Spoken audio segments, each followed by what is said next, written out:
साहिब बंदगी साहिब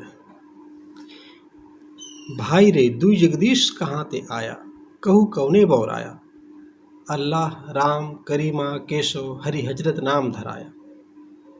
गहना एक कनक ते गहना या में भाव न दूजा, कहन सुनन को दुई कर थापे इक नमाज इक पूजा। सतगुरु कहते हैं, अय भाई ये दो भगवान दुई जगदीश कहाँ से आ गया। कहू कौने बौराया, कोई पागल हो गया है क्या। जगदीश भगवान मतलब सुप्रीम पावर, अस्तित्व जिस नियम से चलता है उस नियम को लोग भगवान मानते हैं, व्यक्ति भगवान, और अपने अपने ढंग से अपना अपना भगवान खड़ा कर लिए हैं। कोई उस सुप्रीम पावर को खुदा कहता है, कोई उस सुप्रीम पावर को भगवान कहता है, कोई गॉड कहता है, कोई कुछ और नाम से व्यक्त करता है। और इसमें झगड़ते हैं कि हमारे खुदा बड़े, हमारे भगवान बड़े, हमारे गॉड बड़े। अरे जिसको तुम खुदा कह रहे हो, जिसको तुम भगवान कह रहे हो, गॉड कह रहे हो, कोई अलग अलग थोड़े है, वो तो एक ही है। एक ही तत्व के अलग अलग नाम है बस। पानी, अब पानी को कोई जल कह दे, कोई वाटर कह दे, कोई आब कहे, कोई तोय कहे, कोई उदक कहे, कोई नीर कहे, उससे क्या फर्क पड़ता है। वस्तु तो एक है ना, नाम भले अलग अलग है लेकिन वस्तु तो एक है। आज से 600 साल पहले सदगुरु कबीर साहब को ये साफ साफ दिखाई देता था कि लोग अंधे हैं क्या, क्यों लड़ते हैं। अरे जिस चीज़ के लिए तुम लड़ रहे हो ना, वो एक ही चीज़ के अलग अलग नाम है बस, और कुछ थोड़ी। दुई जगदीश कहाँ ते आया, कहू कौने बौराया, कोई पागल हो गए क्या ये लोग। अल्लाह राम करीमा केशव हरि हजरत नाम धराया। अरे उसी को कोई अल्लाह कहता है, कोई राम कहता है, कोई कृष्ण, कोई करीम। अल्लाह राम करीमा केशव हरि हजरत नाम धराया। गहना एक कनक ते गहना या में भाव न दूजा। जैसे सोने से गहने बनते हैं, तो चाहे नाक में पहनने वाला गहना हो, चाहे कान में पहनने वाला गहना हो, चाहे मस्तक पे पहनने वाला गहना हो, है तो सोना ही। गहना एक कनकते गहना, गहने के भिन्न भिन्न नाम हैं, भिन्न भिन्न आकार दे दिए हो, लेकिन है तो सोना ही। गहना एक कनकते गहना या में भाव न दूजा। कोई भाव में कोई दूजा है क्या। उसको सोनार के पास ले जाएंगे, आग में गला देगा तो क्या होगा, सोना ही तो होगा। चाहे नाक का गहना हो, चाहे कान का गहना हो, कहीं का भी हो, और बेचेंगे तो दाम एक ही तो होगा। ऐसा नहीं कि वो सर का गहना है तो ज़्यादा होगा, वो तो किलो के आधार पे, सब वजन के आधार पे उसका दाम होगा। कहन सुनन को दुई कर थापे एक नमाज एक पूजा। वैसे कहने सुनने के दो नाम हैं, ये नमाज एक पूजा है दोनों एक चीज़। कोई अपने ढंग से कर रहा है उस कृत्य को नमाज कहते हैं, कोई अपने ढंग से कर रहा है उस कृत्य को पूजा कहते हैं। दोनों से मन की निर्मलता सधती है, इसमें कहाँ का झगड़ा, कहाँ की लड़ाई। वही महादेव वही मोहम्मद ब्रह्मा आदम कहिए। जिसको तुम महादेव कहते हो अपने इष्ट के नाम को, वो लोग अपने इष्ट के नाम को मोहम्मद कहते हैं, क्या फर्क पड़ गया। ब्रह्मा आदम कहिए, तुम लोग सृष्टि के मूल में ब्रह्मा कहते हो, वो लोग सृष्टि के मूल में आदम कहते हैं। नहीं महादेव वही मोहम्मद हरि हजरत, कोई हरि कहता है, कोई उसको हजरत कह देता है। वही महादेव वही मोहम्मद ब्रह्मा आदम कहिए। को हिंदू को तुरुक कहावे एक जिमी पर रहिए। कौन हिंदू कौन तुर्क है, एक ही जमीन पर रहना है। एक ही मिट्टी के सब भांड हैं, बर्तन हैं, एक ही मिट्टी सब बने हुए हैं। उसी सूरज से सब ताप लेते हैं, वही जल सब पीते हैं, वही हवा से सब सांस लेते हैं। अरे मैं तो यहाँ तक कहता हूँ केवल आदमी थोड़ी, कुत्ते बिल्ली भेड़ बकरी सब उसी हवा से तो सांस ले रहे हैं। हवा चल रही है बस, उसी से हम सब सांस ले रहे हैं। क्या हिंदू, क्या मुसलमान, क्या सिख, क्या ईसाई, और क्या बकरी बकरा घोड़ा गधा शेर हाथी भालू, सब जितने प्राणी हैं सब हवा बह रही है, सब सांस ले रहे हैं, उसी को छोड़ रहे हैं, ले रहे हैं, उसी में छोड़ रहे हैं वायुमंडल में, उसी में हम ले रहे हैं। तो सब एक ही बच्चे तो हैं, मानव तो मानव, सारे प्राणी भी अस्तित्व के लिए बच्चा ही तो है पूरा का पूरा। काहे का टेंशन लेते हो, काहे का दिमाग को खराब करके जीते हो? अरे प्रेम करो, सबसे मित्रता करो, कौन दूजा है भाई? अरे वो अलग देश में पैदा हो गया तो उनका जीने का ढंग कुछ अलग हो गया, उसकी मान्यताएं, उसकी धारणाएं कुछ अलग हो गई, वो अलग भाषा बोलता है, उसकी संस्कृति थोड़ी सी अलग है, कहने का ढंग, करने का ढंग। तो इसमें इतना विवाद करने की क्या आवश्यकता है?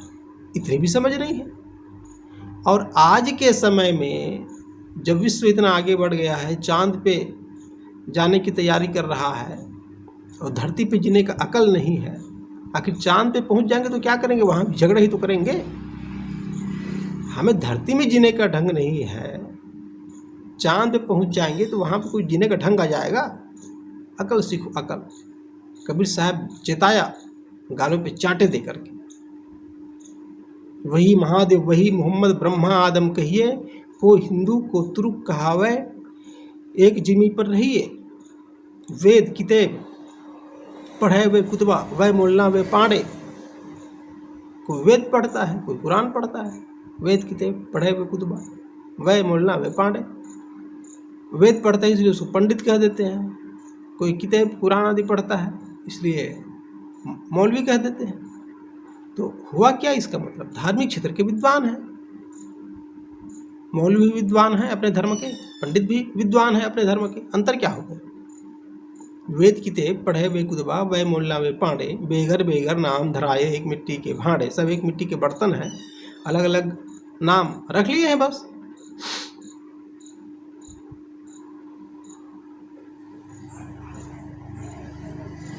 कहें कबीर वह दोनों भूले, राम ही किन्हू न पाया।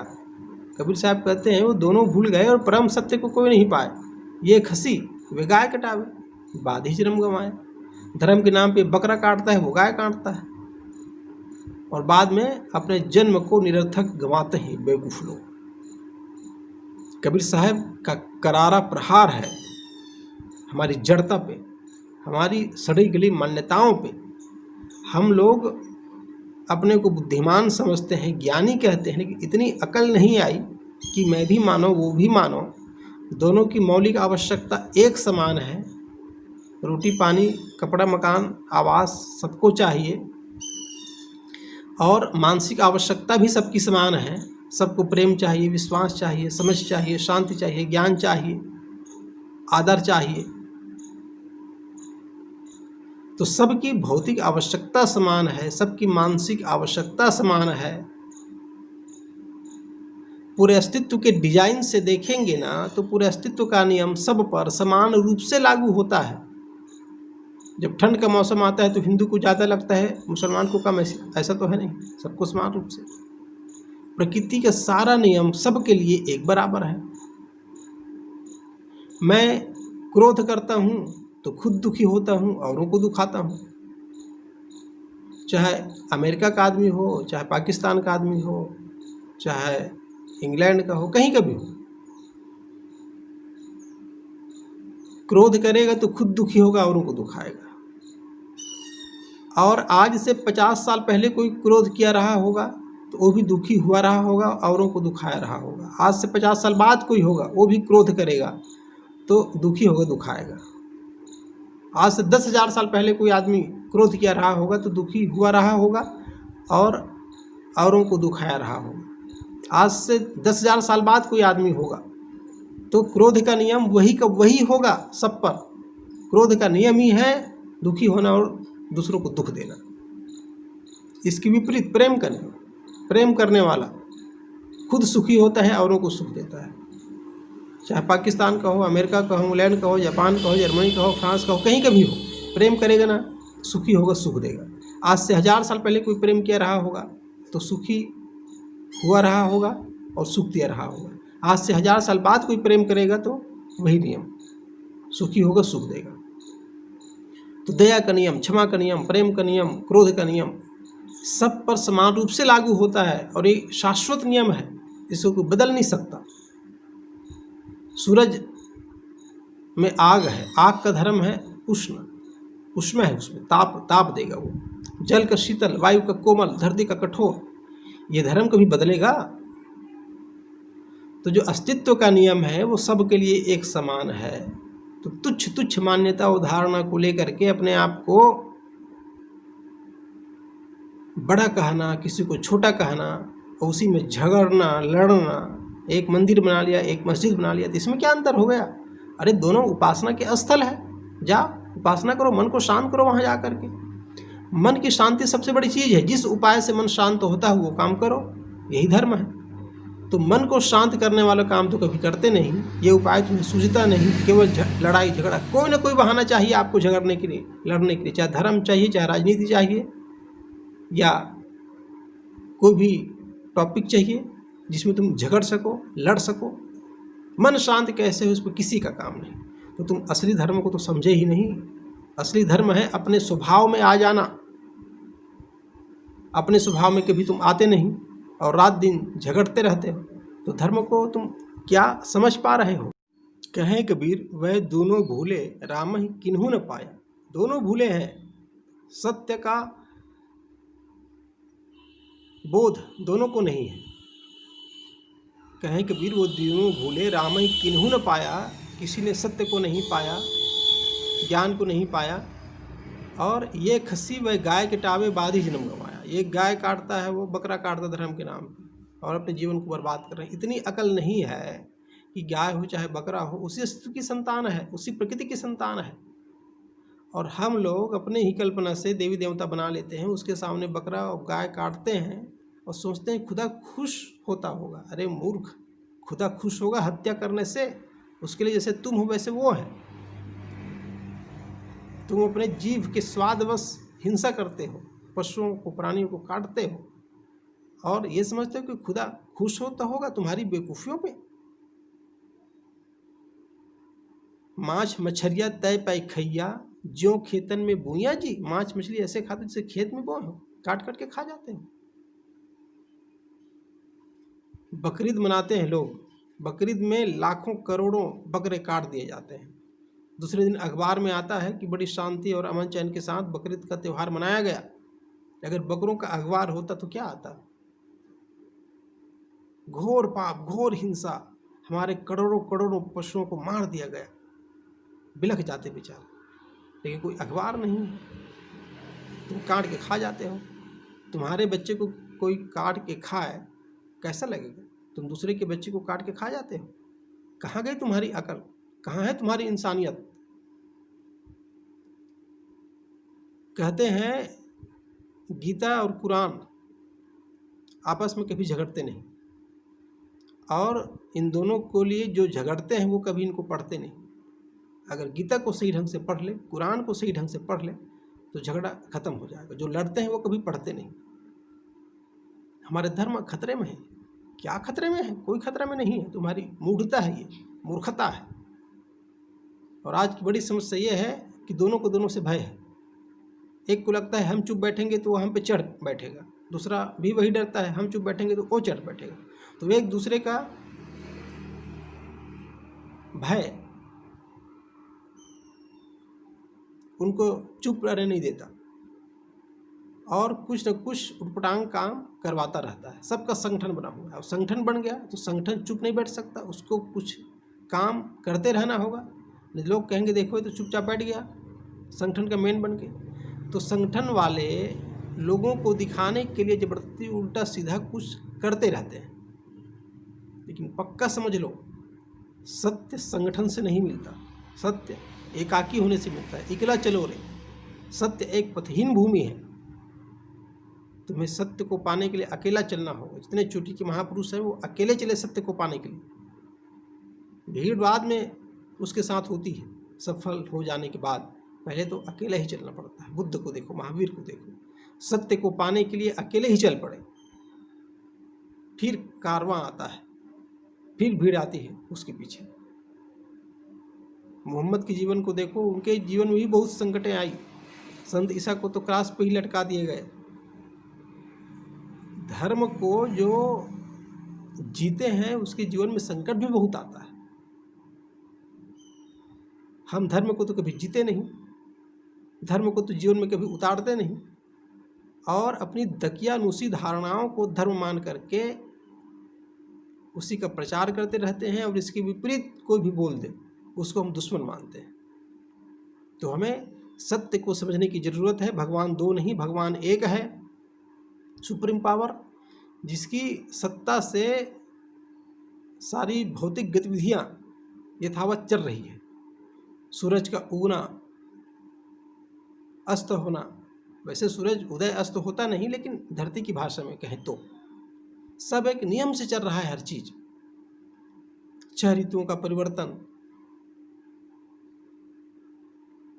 सभी शरीरों में जो गर्भाधान की प्रक्रिया है, वो गर्भाधारण का जो काल है, वो सब कुछ अस्तित्व द्वारा संचालित है, और इसका एक सिस्टम है, एकदम रैंडम नहीं, कुछ भी ऐसा नहीं हो जाता है अचानक, सब सिस्टम से होता है। तो अस्तित्व में एक व्यवस्था है, उस व्यवस्था को ठीक से समझना है और जीना है। यही जो है भगवान को जानना हुआ, भगवान को समझना हुआ। नियम ही भगवान है, विश्व में नियम है, उसी नियम से सब कुछ अबाध गति से चल रही है, सुव्यवस्थित ढंग से चल रहा है। अगर प्रकृति की वस्तुएं अपने अपने नियम का पालन न करें तो फिर व्यवस्थित रूप से चल नहीं सकता। अपने शरीर को ही देख लें, शरीर में बहुत सारे अंग हैं, बहुत सारे पार्ट्स हैं, और हर अंग अपने अपने नियम में चल रहे हैं, इसलिए शरीर की व्यवस्था बनी हुई है। अपना अपना नियम सब भंग कर दे, देखो शरीर 2 दिन में खत्म हो जाएगा। आँख का धर्म देखना, कान का सुनना, नाक का सूंघना, जीभ का चखना, त्वचा का स्पर्श ज्ञान रखना, ये सब हमेशा क्रियाशील है। जब से मैं पैदा हुआ हूँ, आंतों का काम पचाने का हो रहा है, खून बह रहा है। रात में सो जाता हूँ तब भी पाचन संस्थान सक्रिय रहता है, खून का बहना जारी रहता है, मुझे नहीं पता, लेकिन अस्तित्व का नियम जो शरीर के लिए है वो हमेशा चलता रहता है। यही तो धर्म है। और इस धर्म को अगर मैं समझूंगा नहीं और केवल अपने दकियानुसी धारणाओं को धर्म समझता रहूंगा तो कभी भी मैं धर्म तक पहुंच नहीं सकता। मंदिर तोड़ो, मस्जिद तोड़ो, कोई नहीं मुजाका है, पर काहू का दिल मत तोड़ो, यह घर खास खुदा का है। मंदिर मस्जिद तोड़ तो कोई बात नहीं, लेकिन काहू का दिल मत तोड़ो, ये खुदा का खास घर है।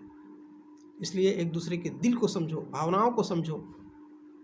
कोई पंथ, कोई कौम खराब नहीं होता, लेकिन जब उसमें दकियानुसी धारणाएं, मूढ़ताएं ही सब कुछ मान लेते हैं और सत्य के लिए अपनी आंख खुली नहीं रखते, वही गलती हो जाती है। इसलिए इस बात को सही ढंग से समझें कि सत्य क्या है, धर्म क्या है, मान्यता क्या है, धारणा क्या है, इन सब को सही रूप से समझें, साधना करें, ध्यान में बैठें, तब सत्य मिलेगा। और सत्य मिलने के बाद फिर आपस का द्वंद्व है, आपस का झगड़ा है, ये समाप्त हो जाएगा। सद्गुरु कबीर यही चाहते थे कि लोग सत्य को समझें, सत्य ही भगवान है, और जो सत्य को समझ लेता है उसके मन से दुविधा, द्वैतपन समाप्त हो जाता है। भाई रे, द्विज जगदीश कहाँ आते आया, ये 2 भगवान कहाँ से आ गए, भगवान एक ही है। विश्व सत्ता के नियम, इसको समझे और ठहरे। प्रणाम।